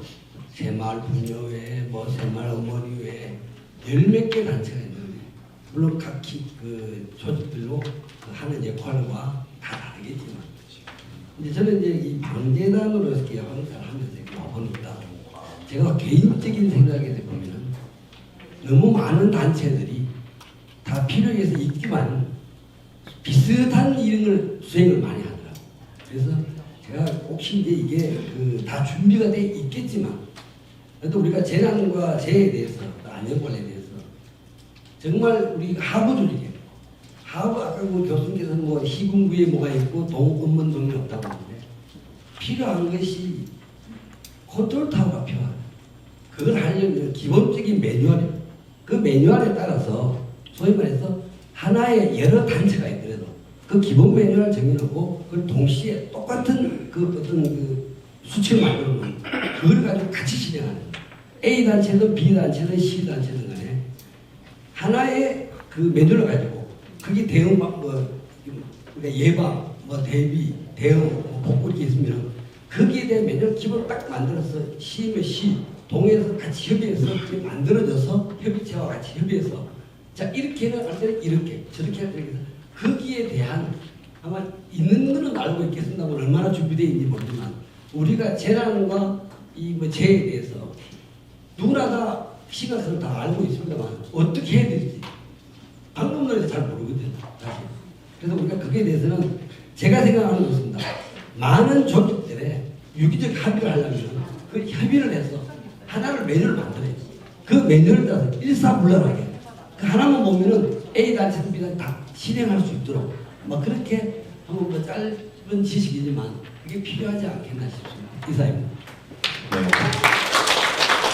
사실 많은 말씀을 해주셨는데 아마 교수님도 이 문제는 항상 오래전부터 아마 생각을 하셨을 거고 그 사실 대한민국 국민이라면 항상 그런 생각을 가지고 계실 거예요. 대부분이 뭔가 사건 사고가 터지고 나서야 그때 이후에 매뉴얼이 생기는 거 아니냐 이런 얘기도 있잖아요. 그 전에 매뉴얼이 있고 그런 매뉴얼을 가지고 자꾸 실행을 하고 반복을 해서 예방을 했으면 그런 사고가 났겠느냐 이런 생각들을 다 하고 계실 텐데 사실 이게 가장 어려운 부분 아닐까요? 앞으로 저희가 해야 될 일일 것 같기도 하고요.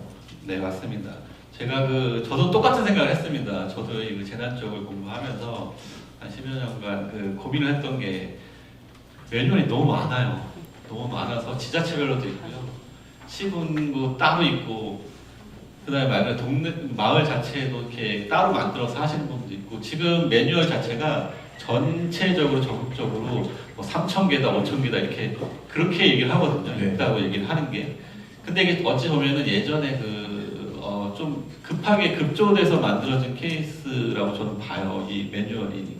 그러니까 어떤 그 규제가 있는 게 아니라 무슨 문제 하나 생기면은 서로 그거 만드느라고 그런 문제들이 이제 생겨서 그런 건데 지금 그런 통합된 매뉴얼을 만들려고 노력을 지금 하고는 있습니다. 연구원 쪽에서도 하고 있는데 만들어도 또 생길 것 같아요.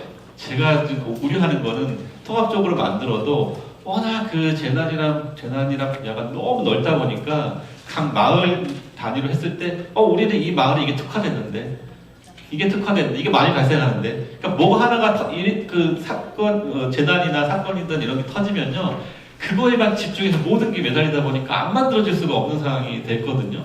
근데 좀 제가 매뉴얼을 전체를 조사를 한 적이 있었어요. 연구를 하면서 근데 용어들이 너무 많이 각자 틀리게 말하는 용어들이 많고 법에는 있는데 뭐뭐 하라고 나와 있는데 매뉴얼에는 없는 것들도 있고 매뉴얼에는 있는데 매뉴얼에는 차라고 적혀 있어요.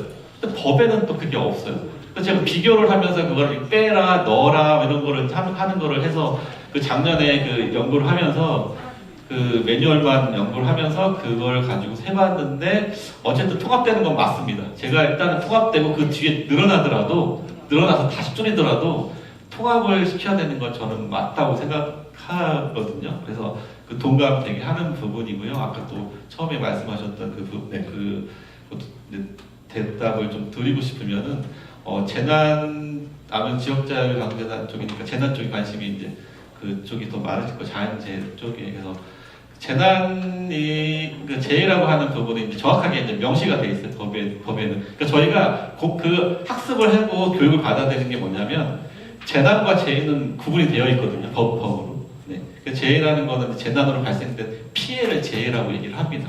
네. 그래서 그런 부분부터 시작해서 용어 정의라든가, 왜냐면 우리가 이제 안전협의체잖아요. 그러니까 그런 부분부터 시작해서 교육도 필요하고, 또 제가 말씀드린 것도 뭐냐면 계속 이제 지자체 쪽에서 얘기했던 게 뭐냐면 이런 교육도 역량 교육도 중요한데 실제적으로 저희가 그 재난 체험하는 데가 되게 많아요.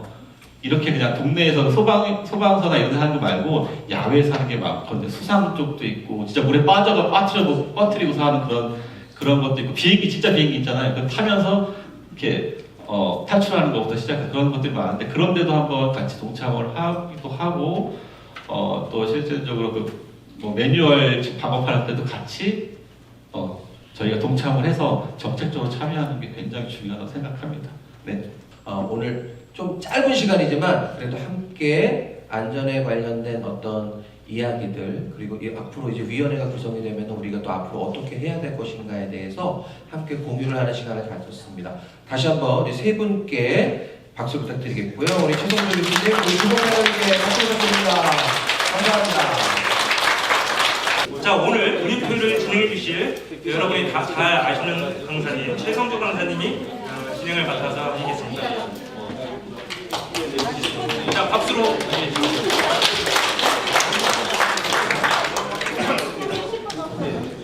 네, 지금 이제 오늘 처음으로 이제 그 브리토이를 했는데요. 이런 시간은 이제 자주 가질 겁니다. 근데 오늘은 주제를 저희가 10가지를 쪽에서 선정을 해서 10가지 주제를 주셨어요. 10가지 주제를 할 건데, 그 전에 저희가 브리토이에 대해서 잠깐만 설명드리겠습니다. 일단은 브리토이를 할 건데 지금 몇 개 정도인가요? 지금 어디까지가 조가 돼 있나요? 지금 아홉 개 정도인가요? 네, 그러면은 여기서 불임장을 뽑아주시면 됩니다. 각 테이블에 있는 곳에서 불임장. 네, 불임장의 역할은 제가 보신 것처럼 분임을 이끌어가야 하므로 불임 중에서 해당 분야 경력이 높고 의견을 조합하는 능력, 그리고 편견이 없는 공정성의 자질을 갖춘 분임원이 적합하다라고 되어 있고, 자, 그 분임에서 서기를 뽑아주시는 겁니다. 서기는 어떤 역할을 하냐면은 회의록을 작성하는 거예요. 회의록. 네, 회의록 작성하는 거니까 회의하는 동안 계속 회의를 작성하시는 분 한 분을 뽑아주시고요. 다음, 자료 작성자라고 해서 모조지 나눠드렸죠. 모조지. 네, 큰 모조지 나눠드렸잖아요. 그걸 작성해 주실 분이 또 한 분 필요해요. 네, 그분을 자료 작성자라고 얘기하고 한 분 더 뽑아주세요. 다르게. 다음은 발표하실 분도 뽑아주세요. 네. 부림장님이 좀 되면 내가 하겠다 하셔도 되고, 네. 그리고 발표자까지 뽑아주시죠. 발표는 5분만 할 겁니다. 5분. 네. 제가 이제 10가지 주제를 드릴 건데, 보면 찾기와 역할 2개가 돼 있어요. 보시면 앞부분은 찾기잖아요. 뭐뭐 찾기. 그죠? 뭐뭐 찾기에 대한 거는 내가 거주하고 있는 주변도 좋고, 앞으로 일어날 것 같은 것도 적으셔도 좋고, 편하게 마음대로 적으시면 됩니다. 왜냐면 여기 안전 전문가들이고 리더 역할 하실 분이기 때문에 이런 거 발생하면 이럴 수도 있다라고 하시면 되고, 아니면 내 경험 있잖아요. 실제 이런 게 있다. 뭐 돌뿌리가 있는데 그거 안 치우더라. 그러면 그거를 지자체에다가 얘기하는 게 다는 아니거든요. 저희가 해야죠. 그럼 어떻게 할 것인가. 이런 역할까지, 그러니까 그 찾기 있잖아요. 찾기는 포스트잇으로 각자 적으세요. 그러니까 1인당 한 2개 정도, 3개 정도 적으시면 될 거예요. 내 주변에 있었던 거. 그걸 붙이시는 겁니다. 한쪽에다가는. 네, 한쪽에다가 그 붙이는 역할부터 하시는 거예요.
제가 제 2번은 여동철 호경씨 우리 동네 이영광 및 주민에 대한 우리의 역할을 주제를 가지고 저희들이 생각해야 될 게 첫 번째는 호경씨의 독거 노인 및 취약가구에 전화를 해서 안부 전화를 해서 안전한지 무엇이 필요한지 이런 것에 대해서 제가 전화도 드리지만 필요하면 방문을 해서 제가 도와드릴 수 있는 방법. 그다음에 두 번째 위험물 점검을 전기, 도로, 주택 등 오래되고 시설물이 낮아서 화재나 기타 재해가 일어날 수 있는 그런 부분들을 사전에 점검할 것. 그다음에 세 번째 작년에 그 동사무소에 해온 독서 오일이 저희가 여름에 생수를 좀 전달하는 그런 역할을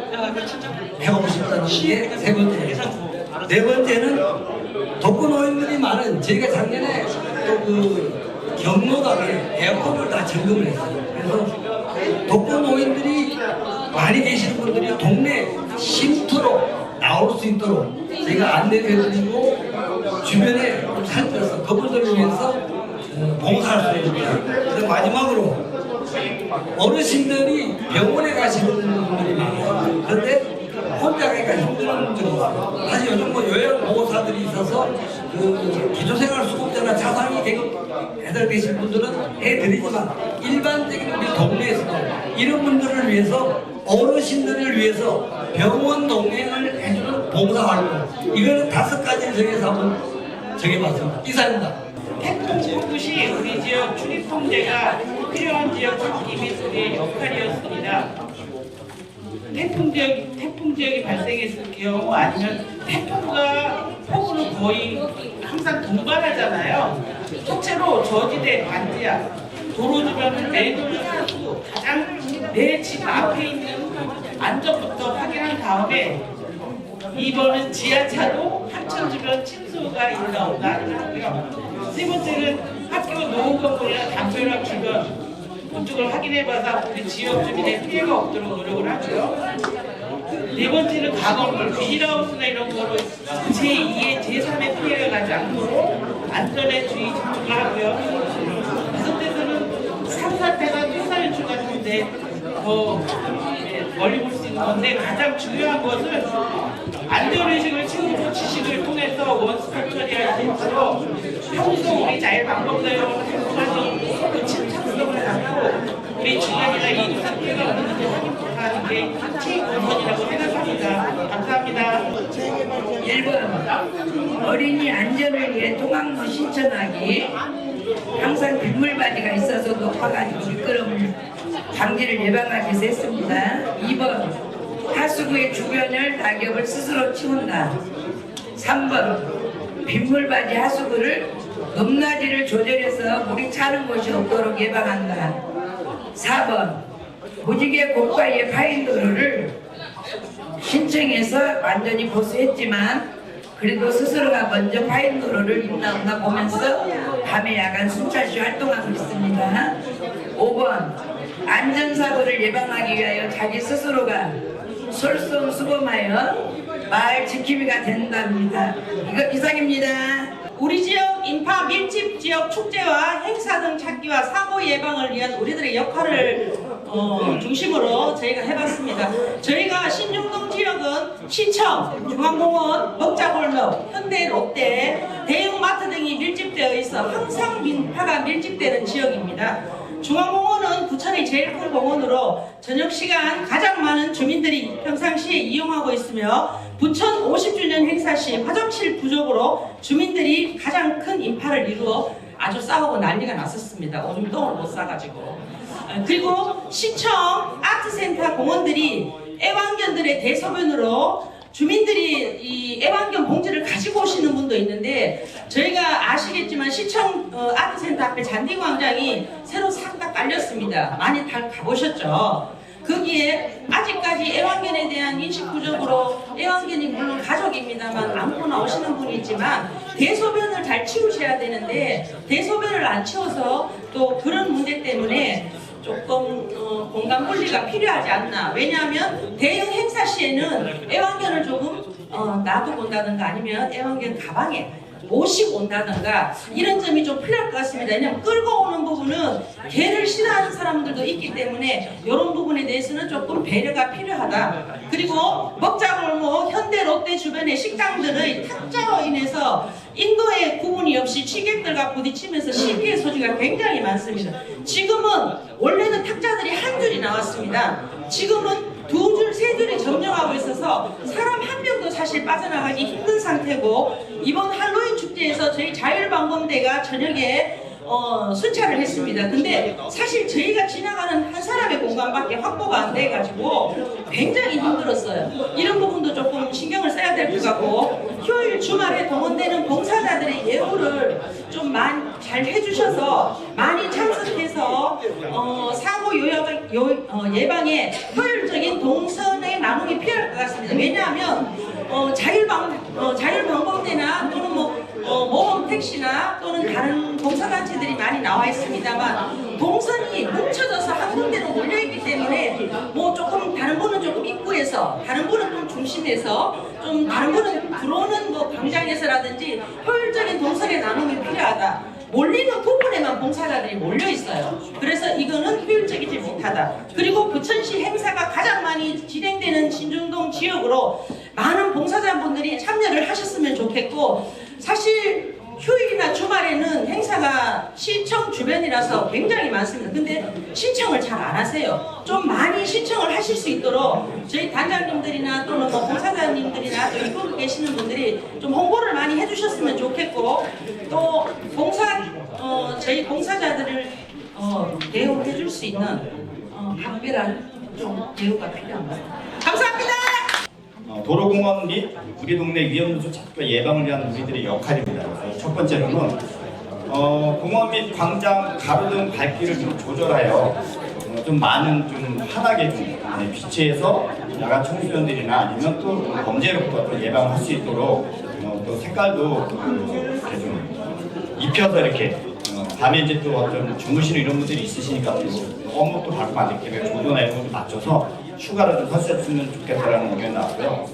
그 다음에 쾌적한 공원의 환경을 위해서 이제 쓰레기통 이제 사실은 이제 쓰레기통을 설치하게 되면 누군가 또 그걸 관리를 해야 되고 하기 때문에 쓰레기통을 설치하면 그건 주민들이 사실은 이제 협의해서 물론 이제 그 관내나 이런 데서 하겠지만은 주민들이 적극 그 쓰레기통 관리 이런 것도 좀 필요하다. 설치 및 담배꽁초 전용 그 용기들을 어쨌든 공원에 보면 여기저기 담배꽁초가 굉장히 많거든요.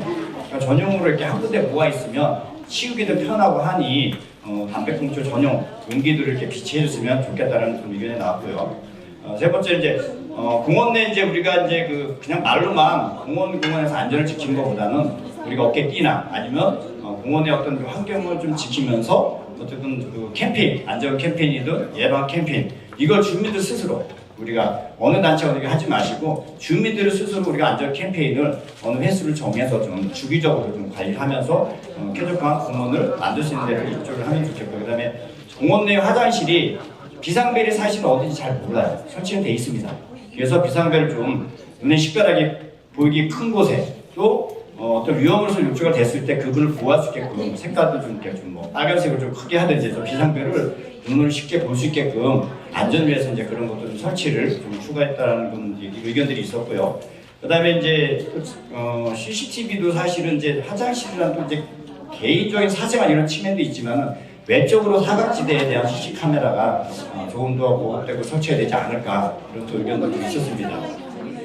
같은 또 얘기인데 소사역 주변에 이제 벤치가 이제 너무 조금 비읍하다 보니 물론 이제 노숙자나 아니면 뭐 야간에 음주 술을 드시는 분들 때문에 사실은 이제 벤치를 너무 많이 비치하는 거기서 이제 주무시고 이런 뭐 문제점도 있지만 요즘 이렇게 한 1인씩 이렇게 앉는 그런 이제 벤치들도 있기 때문에 벤치를 좀 많이 좀 설치해서 시민들이 좀 많이 좀 광장 활용도 하고 좀 쉴 수 있는 그런 공간들로 만들었으면 좋겠다라는 의견도 있었고요. 그다음에 역 주변 도로나 이제 혼잡을 피하기 위해서는 인도하고 차도를 좀 색깔 좀 구분했으면 좋겠어요. 이제 요즘 학생 학교 그 통학거리 보면은 아이들은 노란색, 뭐 이렇게 횡단보도도 이제 색깔을 좀 바꿔놨잖아요. 그래서 멀매 그 소사 멀매 사거리 보면은 굉장히 그 교통이 혼잡하고 인도와 그 차도가 구분이 명확치가 않아요. 그래서 그런 데는 인도 색깔을 좀 이렇게 변해서 아 여기는 인도고 여기 차도구나라는 인식을 좀 해줬으면 좋겠다라는 의견이고요. 아침에 이제 그 멀매 사거리가 보면은 굉장히 교통이 혼잡한 도로다 보니 이 차들이 도로로 가지 않고 주택가 골목길로 이제 너무 많이들 다니니 주민들이 어떤 민원도 많이 소재되고 어떤 저 피해도 많이 보니 그런 골목길을 진입하는 차들에 대한 어떤 그런 예방책 아니면 보완을 좀 할 수 있는 방법이 없을까 이런 좀 찾아달라는 의견들이 있었습니다. 이상으로 6가지 의견을 마쳤습니다. 저희 소사동은 방금 말씀드린 대로 골목길, 특히 좁은 골목길 언덕이 높은 언덕이 많습니다. 그러다 보니까 제설 차량이 못 올라가고 그다음에 제설함 자동 염소 살포장치 이런 게 많이 적습니다. 그러다 보니까 주민들이 연말 가시면 갖다 쓰려면 저기 신국도 행정동 가서 차로 싣고 가야 되는 불편함도 있고 그렇다 보니까 귀찮아서 그냥 하다 보면 그게 얼어서 넘어지고 다치고 뭐 사고가 빈번합니다. 저희가 지금 시에 저희가 의뢰를 말씀드리면 자동 염수 살포 장치 추가 설치와 제설 차량이 진입 불가시 사전 염화칼슘 제설함 지금 추가적으로 좀 설치 부탁드리고요. 저희 안전협의체에서는 사전에 미리 취약 지역을 탐방하여 대책을 세워서 안전에 안발에 할 것입니다. 한 가지만 더 말씀드리겠습니다.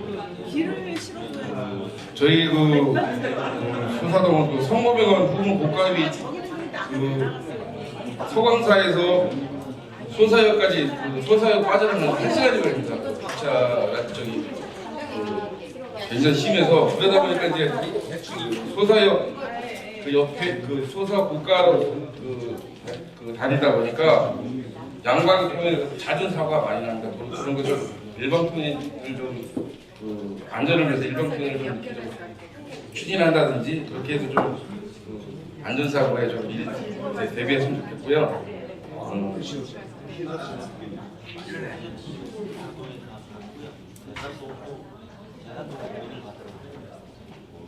그리고 마지막으로 드릴 말씀은 우리 소사동 모든 주민이 앞장서서 겨울철 동절기에 동계를 준비해서 만반의 의논과 회의와 또 사전 탐방을 위해서 안전사고 한 건도 없이 최선을 다하면서 우리 동절기에 열심히 준비하겠습니다. 감사합니다. 우리는 이제 도당동이 부천시에서 의외로 공장지대가 있으면서 동이 양쪽으로 좀 나눠져 있는 특이한 구조를 좀 가지고 있습니다. 그래서 이번에 이제 우리가 지금 충의동부터 거기가 지금 재개발로 묶여가지고 한 15년째 옛날 우리 주민들로 말하면은 아랫도당, 윗도당이라고 불렀는데 아랫도당이 지금까지 침체돼서 거기가 조금 위험지역이 많고 빈집이 너무 많아졌습니다. 그래가지고 거기에 대해서 좀 말씀드리겠습니다. 우리는 이제 재건축이 아니라 재개발 쪽에 들어가는 그 동입니다.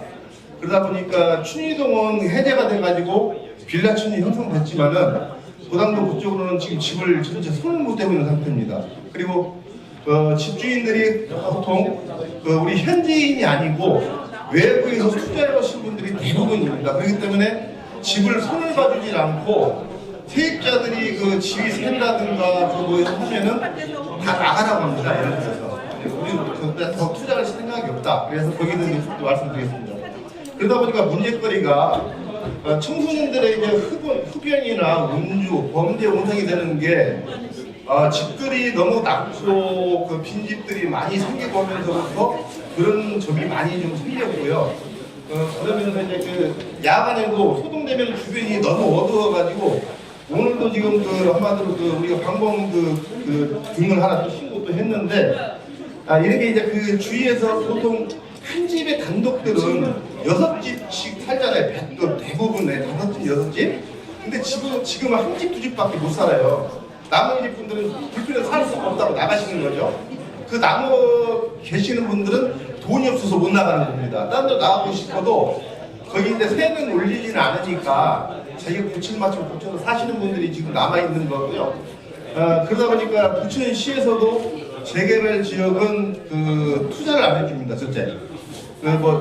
도로가 됐든 뭐가 됐든 모든 분야에서 민원을 아무리 넣어도 거기는 재개발 지역으로 묶여서 안 됩니다. 밖에 답변이 안 옵니다. 그래도 지금 현재 사시는 분들은 최대로 노력을 해서 방범 카메라라든가 도로가 너무 많이 파였고 어르신들이 넘어지니까 그래도 큰 도로 쪽이라도 좀 깔아달라고 해서 작년에 다시 이제 큰 도로 쪽만 조금 깔았습니다.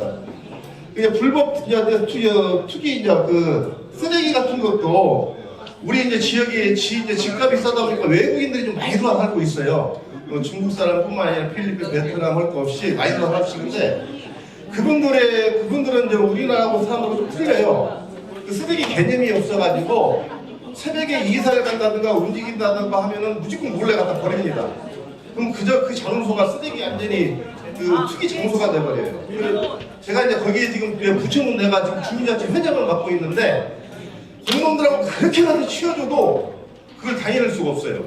그 버리시는 분들 앞에서는 우리가 역부족이다. 그런 말씀을 좀 드리겠고요. 그러다 보니까 이제 그 위생 문제도 빈집이 많다 보니까 뭐 분이 됐든 뭐가 됐든 많이 안 치울 거 아닙니까? 그 주체자가 없으니까. 예를 들어서.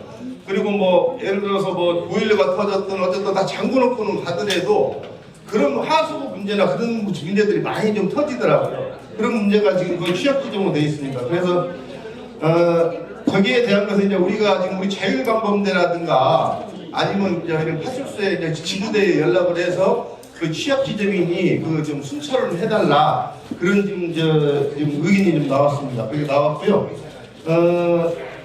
이제 재개발로 재건축에 따른 것은 이제 그 CCTV 설치 그게 좀 나왔는데 CCTV도 이제 현재 달린 상태에서는 아마 더 안 해주실 것 같아요. 근데 그래도 계속 지금 주민들은 민원을 넣고 있는 상태입니다. 그게 빨리 해결이 돼야만이 되지 재개발이 묶인 지가 15년 되다 보니까 그런 점이 그 밑에 사시는 분들은 너무 불편하다. 그렇지만 그 나름대로 계시는 분들 강남시장이 거기에 지금 상주하고 있는 자리입니다. 근데 저희가 인구가 지금 우리가 조항동이 한 2만 9천이 넘었었는데 한 2만 5천 정도밖에 안 돼요. 4천이 빠져나갔다는 건 대단한 거거든요. 한동에서. 그러다 보니까 거기가 빨리 개발이 되든가 무슨 결정이 나야만이 아마 이런 취약 지점이나 사고 예방에도 많은 보탬이 될 것으로 사료됩니다. 예, 감사합니다. CCTV 화도가 너무 떨어져가지고요. 야간에는 확인 안 되는 게 너무 많아요. 사실 낮에는 대충 확인이 되는데 어두워지면은 번호판도 안 보이는 게 많습니다. 그러니까 시에서도 그런 거에 좀 유념하셔서 좀 이렇게 화소 좋고 적외선 이렇게 좀 빠른 그 단계적으로도 결정을 해줬으면 훨씬 낫지 않을까 생각 중입니다. 첫째는 우리가 제일 중요한 것은 소풍에서 상동 쪽으로 연결된 도로가 또 이쪽을 만들어놓고 됐기 때문에 노후 점검이 필수적으로 되지 않나 이런 생각이 들어서 제일 앞으로 만들었고요. 두 번째는 태풍시 산업지구다 보니까 고충으로 이루어진 상가들이 상당히 많습니다. 저희는. 그래서 간판 점검이 필수로 필요하다고 생각해서 두 번째로 정했고요. 세 번째는 상동역 주변에 시민의 강이 있습니다. 이 강은 뭐 아시다시피 부천에서 가장 잘 돼 있다고 해가지고 부천 시민들이 많이 이용하고 있는 지역이기도 하고요. 저희가 그런 부분들을 위해서 우리 단원 계시는 분들이 모여가지고 깨끗한 시민의 강을 만들기 위해서 많은 청소를 하면서 심혈을 기울이고 있습니다. 이런 부분들이 우리가 아시다시피 부천의 가장 중요한 부분이라고 하는 이 시민의 강 또는 역세권으로서 가지고 있으면서 활발하게 움직일 수 있는 이런 부분들을 만들어가고 있다고 생각이 들어서 말씀을 드리고요. 또 상동 지역은 상업지역 내에 있으며 중심에 오피스텔과 원룸들이 많습니다. 사실 이 부분은 어느 정도 마찬가지겠지만 저소득층이 많고 또 저임시가 제대로 되어 있지 않아가지고 사실 우리가 어떤 부분에서 인원이라든가 주민의 그런 부분들이 어려움이 많다고 이렇게 느껴져서 마지막으로 써봤습니다. 그래서 우리는 그 이상의 일들을 다른 데가 합동하여 좀 더 많은 의사적인 부분에서 눈이 오면 눈 쓰는 부분, 국가가 많다 보니까 이런 부분들을 위해서 저희가 일을 하고 있다는 것을 알려드리면서 간단하게 이사로서 상동에 대한 부분들을 알려드렸습니다. 감사합니다. 주제는 우리 동네 범죄 취약 지역 찾기와 예방 대책을 위한 우리 역할을 저희는 분인 토의를 했거든요. 첫 번째 토의 내용은 은하수공원, 또 산세공원, 소사공원 그것을 우리는 범죄 취약계수로 잡았고요. 두 번째 소사 삼거리 뒷길 폐가 우리 10번하고 내용이 같은 것 같아요. 빈집 재건축하다 보니까 저희 소사동 같은 경우도 도심 지역이고 또 뉴타운 지역이가 이렇게 안 되다 보니까 빈집도 많고 그래갖고 이걸 취약계수로 잡아서 빈 토의를 했습니다. 그래서 공원 쪽 같은 경우는 저희는 CCTV나 보안 등 확충을 위해 지자체 관련 부서에게 강하게 달아달라고 협조 요청을 하겠습니다. 그리고 자율방범대 자율방재단 합동 순찰도 강화하겠습니다. 공원의 문제가 뭐냐면요, 아시다시피 청소년들이나 노숙자 분들이 많아요. 그래갖고 그분들을 위해서 저희가 과연 무엇을 할까 라고 많이 또 얘기를 해봤거든요. 저희가 딱히 할 건 없어요. 궤도입니다. 홍보고 궤도입니다. 그래서 주민들과 같이 궤도와 홍보로 많이 알리려고 합니다. 그래서 그것을 예방을 하려고 합니다. 그리고 저희 빈집 폐가 같은 경우는 관할 동장님 또 마을 자치위원회 협조를 얻어 어디가 빈집이 더 많고 어디가 빈집인지를 정확하게 알아갖고 거기에 대한 방범이나 방재단과 업무 협조를 해서 순찰을 더 강화하겠습니다. 그리고 지구대 순찰과 정보 공유 및 야간 순찰을 강화하는 것을 저희는 토의를 했습니다.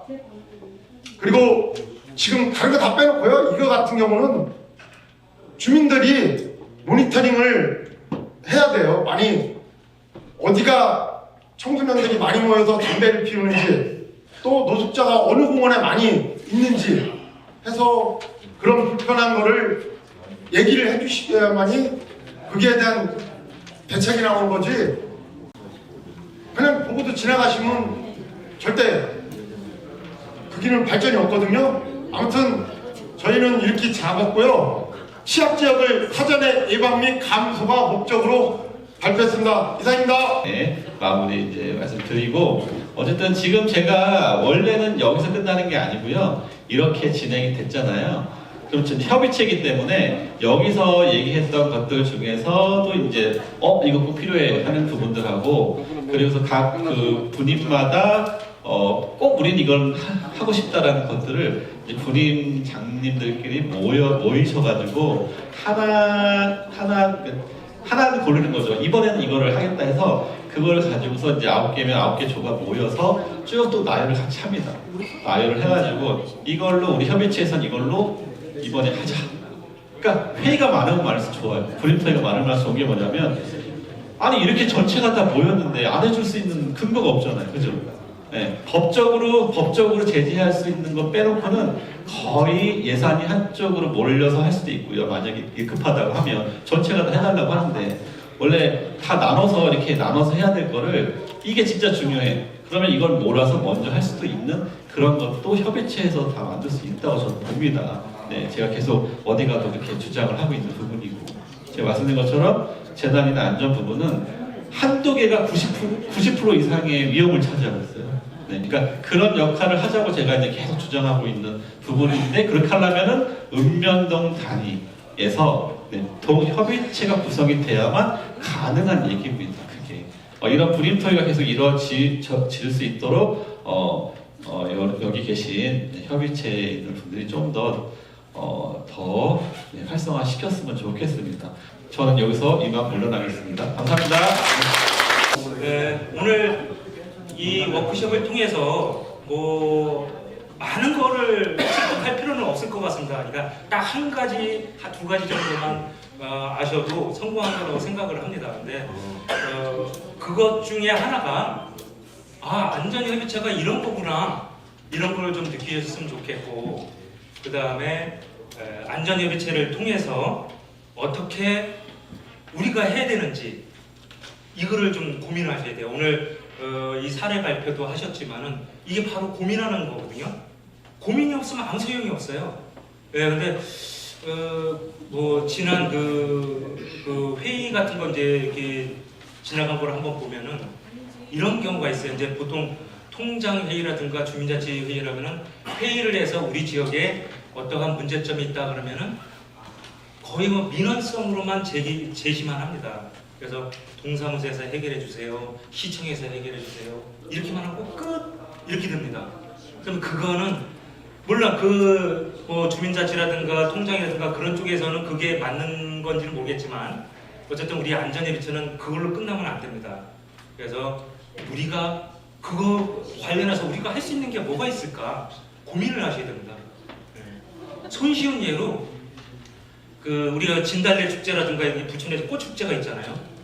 시에서 아무리 노력해서 인파 관리한다 하더라도 사각지대가 분명히 있어요. 사각지대. 그러면 지역의 안전협의체에서 우리 사각지대가 어딜까? 그러면 그날 축제하는 날 우리가 가서 좀 같이 좀 도와주자. 이런 것이 우리의 할 일이에요, 사실은. 그렇게 고민을 작은 것부터 해보시면 될 거라는 걸 말씀을 드리는 겁니다. 처음부터 큰 거를 안전에 대한 걸 건물이 붕괴된다 이런 거 어떻게 되냐 이런 거 하면은 아예 하지를 못해요. 우리가 할 수 있는 영역도 아니고. 그래서 작은 것부터 실천을 하셨으면 좋겠다라는 건데 오늘 어쨌든 이렇게 워크숍을 통해서 많은 것을 습득하셨을 거라고 생각합니다. 그래서 돌아가시면은 다 잊어버립니다. 다 잊어버리고 대신에 가장 인상 깊었던 거 한두 가지는 또 생각이 날 수는 있어요. 그래서 아마 내년도부터는 제가 서두에 말씀드렸나요? 이제 부천시 전체적으로 전체 확산 37개 동, 부천 옥길동까지 합치면 37개 동입니다. 그래서 37개 동 다 확산해서 할 예정으로는 되어 있습니다. 근데 아마 일반동 복원하면서 좀 처음에는 혼선이 있어서 그리고 그 다음에 단체들도 많이 구성이 안 돼 있어서 1월 달부터 시행하기는 어려울 듯 합니다. 그래서 어느 정도 단체 구성이 된 이후에 또 다시 결성을 해서 이렇게 가야 할 것 같습니다. 그래서 제가 보면은 안전협의체에 자부심을 가져도 될 것 같습니다. 그래서 앞으로 이슈가 안전이 많이 이슈가 될 것 같습니다. 사회적으로나 여러 가지 세계적으로 봐도 다 안전이잖아요. 그렇죠? 이상으로 오늘 긴 시간을 워크숍 다 마친 거로 소화해냈습니다. 너무나 긴 시간 동안 같이 동참해 주셔서 고맙고요. 이상으로 오늘 모두 마치겠습니다. 너무나 수고 많으셨습니다. 감사합니다. 안녕히 들어가십시오.